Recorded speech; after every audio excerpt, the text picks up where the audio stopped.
एक बार की बात है। हरिनगर नाम के एक शहर में एक परिवार रहता था। उस परिवार में रमेश, उसकी पत्नी मीनू, दो बच्चे और उसके चाचा चाची रहते थे। वो घर रमेश के चाचा चाची का ही होता है। उनकी कोई औलाद नहीं होती और रमेश के माँ बाप मर चुके होते हैं, इसलिए वो लोग रमेश को अपने पास रख लेते हैं। रमेश ठेले पर ऑमलेट बेचता था और उसकी सारी कमाई उसके चाचा चाची रख लेते थे। रमेश के चाचा चाची बड़े कंजूस लोग होते हैं और अपने हिसाब से ही सारे पैसे खर्च करते हैं। इस बात से मीनू बड़ी ही परेशान रहती है। एक दिन मीनू अपने पति रमेश से बोलती है, सुनो जी, अगले हफ्ते त्योहार आ रहा है। मैं सोच रही थी कि बच्चों के लिए नए कपड़े ले आऊं। आप कुछ पैसे दे दो। तुम्हें पता तो है, कल ही सारी तनख्वाह चाचा जी ने रख ली। मुझे भी रोज के पैसे पूरा हिसाब लगाने के बाद ही देते हैं। मजाल है जो एक पैसा फालतू दे दे। मुझे पता है जी, तभी मैंने अपने कपड़े के लिए नहीं बोला। मैं चाचा जी से कल बात करता हूँ। अगले दिन रमेश अपने चाचा जी से बच्चों के कपड़ों के पैसे मांगता है तो उसके चाचा जी गुस्से से लाल हो जाते हैं। अरे क्या तुम लोग आए दिन फालतू के खर्चे करवाते रहते हो हैं? इतने कपड़े पड़े हैं, ये तेरी बहू है ना, यही तेरे कान भरती है। हाँ? नहीं बाबूजी, ऐसी कोई बात नहीं है। तू चुप कर और अपने काम पर जा। अपनी बीवी की बातों पर ध्यान मत दिया कर। मीनू दूर खड़ी सब सुन रही होती है। वो कमरे में जाती है और खूब रोती है। क्या जिंदगी है, कोई दवाई भी लेनी हो तो उसके भी पैसे नहीं मिलते। शौक मौज करना तो दूर की बात है, इतनी भी क्या कंजूसी कि इंसान ठीक से जी भी ना पाए। रमेश के चाचा चाची की कंजूसी की वजह से सबका जीना मुश्किल हो जाता है। एक दिन रमेश और मीनू दोनों किसी काम से बाहर जाते हैं, पर आते वक्त अचानक उनके सामने एक ट्रक आ जाता है और दोनों का बुरी तरह एक्सीडेंट हो जाता है। कुछ लोग उनको हॉस्पिटल लेकर जाते हैं। उस एक्सीडेंट में मीनू की मौत हो जाती है और रमेश के दोनों हाथ कट जाते हैं।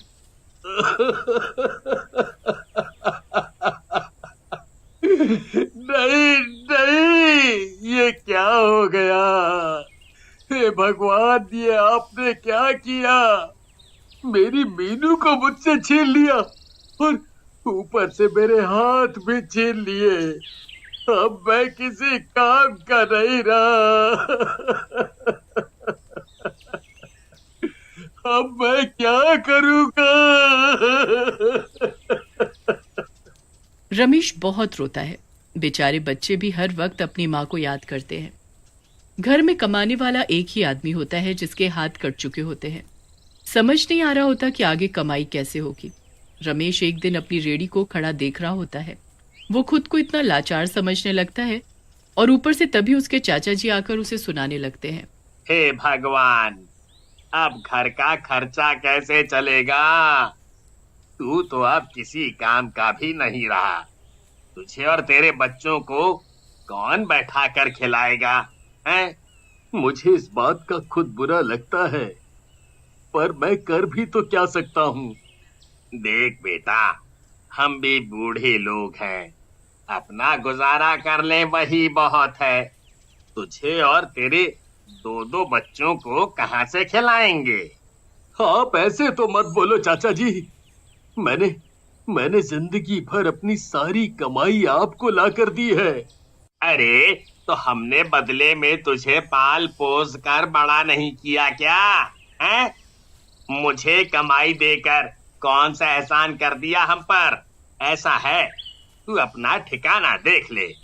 हम तुझे और तेरे भुक्कड़ बच्चों को अब और अपने घर में नहीं रख सकते। ये आप क्या बोल रहे हो चाचा जी? रमेश के चाचा उसकी एक नहीं सुनते और उसी वक्त उसको बच्चों सहित घर से निकाल देते हैं। रमेश और उसके बच्चे खूब रोते गिड़गिड़ाते हैं, पर उनको किसी पर तरस नहीं आता। बेचारा रमेश अपने बच्चों को लेकर घर से निकल जाता है, पर बड़ी मुश्किल से वो अपनी रेहड़ी और अपना सामान अपने साथ ले जाता है।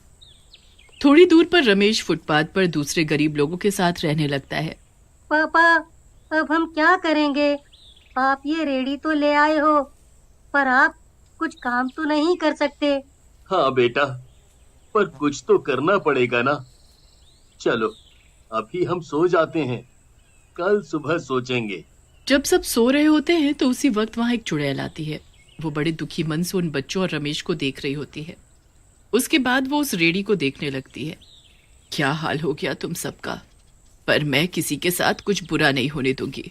मैं करूंगी काम, पर किसी को कोई तकलीफ नहीं होने दूंगी। इतना कहकर चुड़ैल वहां से गायब हो जाती और सुबह रूप बदलकर रमेश के पास दोबारा आती है। अरे कोई काम मिल सकता है क्या मुझे? आप ये कैसी बात कर रही हो? मैं तो खुद यहाँ लाचार बैठा हूँ। हाँ, वो आपके हाथ, पर ऐसे आप इन बच्चों को कैसे पालोगे? वही तो समझ नहीं आ रहा। ये अंडे की रेडी खड़ी है, पर मैं कुछ कर भी नहीं सकता। अच्छा, तो एक काम करो ना, मैं तुम्हारी जगह ऑमलेट बनाकर बेचना शुरू कर देती हूँ। आप उसके बदले बस मुझे कुछ खाने को दे दिया करना। क्या तुम्हें ऑमलेट बनाना आता है? ऑमलेट तो मैं ऐसे बनाती हूँ कि किसी ने खाए नहीं होंगे। अरे, ये तो बहुत बढ़िया बात है। आपका बहुत बहुत शुक्रिया। वैसे आपका नाम क्या है? मेरा नाम लता है। तो लता कुछ अंडे ले आती है। वो जल्दी से पूरी रेडी में सब सामान लगा देती है। आपने तो कमाल कर दिया। अरे बच्चों, अभी देखना ये आंटी और क्या क्या कमाल करती है, बस तुम देखते जाओ। लता ऐसे फटाफट ऑमलेट बनाती है कि उसके ऑमलेट बनाने के तरीके को देखकर ही वहाँ लोग भीड़ लगा लेते हैं। मेरे लिए भी जरा 2 अंडे का ऑमलेट बना दो। हाँ, बस अभी बनाकर देती हूँ। लता फटाफट उस आदमी को ऑमलेट बनाकर देती है। पूरा दिन बड़ी ही अच्छी कमाई होती है। काम करते करते रात होने वाली होती है। अब रात होने वाली है। मैं यहाँ रुकी तो वापस चुड़ैल के रूप में आ जाऊंगी और ये लोग मेरी असलियत जान जाएंगे। मुझे यहाँ से जाना होगा। लता सारे पैसे रमेश को देकर वहां से 2 अंडे की ऑमलेट अपने लिए लेकर चली जाती है। उसके बाद वो रास्ते में एक चुड़ैल के रूप में बदल जाती है। आखिरकार उन सबको भूखा नहीं सोना पड़ेगा। मैं सब ठीक कर दूंगी, मैं सब अच्छा कर दूंगी। चुड़ैल चलते चलते जंगलों में गायब हो जाती है और यहाँ रमेश बच्चों के साथ बैठकर पैसे गिनने लगता है। अब तुम दोनों कल से फिर से स्कूल जाना और जल्दी ही हम अपना रहने का ठिकाना भी बना लेंगे। तुम दोनों को यहाँ सड़कों पर नहीं रहना पड़ेगा। हाँ पापा, सच में बिल्कुल माँ जैसे जल्दी जल्दी काम कर रही थी। वो आंटी कितनी अच्छी है ना पापा। हाँ बेटा, वो बहुत अच्छी आंटी हैं, पर वो आप दोनों की माँ जैसी नहीं हो सकती। मीनू जैसा दुनिया में कोई नहीं हो सकता। बच्चे और रमेश उदास हो जाते हैं और दुखी मन से सो जाते हैं। अगली सुबह होती है और बच्चे बड़ी ही बेसब्री से उस आंटी का इंतजार करने लगते हैं।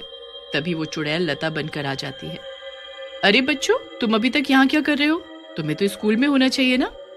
हाँ, पर हमें आपसे मिलना था ना, इसीलिए हम आज नहीं गए। ये तो बहुत गलत बात है बच्चों। पढ़ना तो बहुत जरूरी होता है। बिना पढ़ाई लिखाई के कुछ भी नहीं है। उसके बाद लता अपनी अंडे की रेडी लगाती है। लोगों की भीड़ जमा होने में जरा भी देर नहीं लगती। लता अकेले ही इतने सारे ग्राहकों के लिए ऑमलेट झट से बना देती है। लोग उसकी स्पीड से बड़े ही हैरान होते हैं कि कैसे वो अकेले सब कर लेती है। उस दिन भी लता काफी पैसे कमा लेती है। फिर रात होते ही वो चली जाती है और चुड़ैल के रूप में आ जाती है। अब वो रोज ऐसा ही करने लगती है। रोज सुबह लता के रूप में ऑमलेट बनाकर बेचती और रात होने पर चुड़ैल बन जाती। उसे कोई देख न ले, इसलिए वो चुड़ैल बनने से पहले ही जंगल में चली जाती थी। धीरे धीरे रमेश के पास इतने पैसे हो जाते हैं कि वो अच्छा घर और हर जरूरत की चीज खरीद लेता है। सब अच्छा चल रहा होता है कि एक दिन लता ठेले को बंद करके जा ही रही होती है कि तभी रमेश के चाचा चाची बड़ी बुरी हालत में भीख मांगते हुए वहां आ जाते हैं। अरे चाचा चाची, तुम्हारी ये हालत कैसे हुई? क्या हुआ चाची? कुछ खाने को दे दे बेटी, कुछ दे दे। रमेश बेटा, सब बर्बाद हो गया। घर में चोरी हो गई, चोर सब कुछ ले गए। हमारे खाने के लाले पड़ गए हैं। कब से तेरे चाचा और मैं भूखे हैं। कुछ दे दे बेटा। ये मेरी चाची हैं, जल्दी से इनको ऑमलेट बनाकर दे दो। नहीं दूंगी, कभी नहीं दूंगी। जैसे मेरे बच्चे और पति के साथ किया, इनके साथ भी वही होना चाहिए। ये तुम क्या बोल रही हो? तुमको ये सब कैसे पता? लता को इतना गुस्सा आ जाता है कि वो चुड़ैल में बदल जाती है। तुम्हारी बीवी हूँ मैं, मीनू। मुझे सब पता है इन लोगों ने तुम्हारे और मेरे बच्चों के साथ क्या किया है। मुझे सब पता है। मीनू मेरी बच्ची, मेरी बेटी। अपने मुंह से मेरा नाम मत ले, तुझे तो मैं अभी मार डालूंगी। नहीं मीनू, ऐसा मत करना। इनको इनके किए की सजा खुद ही मिल गई है। तुम क्यों अपने हाथ गंदे कर रही हो? जा यहाँ से वरना मार डालूंगी तुम दोनों को। चुड़ैल से डरकर दोनों वहां से भाग जाते हैं और भिखारी की जिंदगी जीते हैं। रमेश अच्छा कमाता है और अपने बच्चों के साथ अच्छी जिंदगी जीता है। मीनू की आत्मा को ये सब देखकर शांति मिल जाती है और वो वहां से हमेशा के लिए चली जाती है।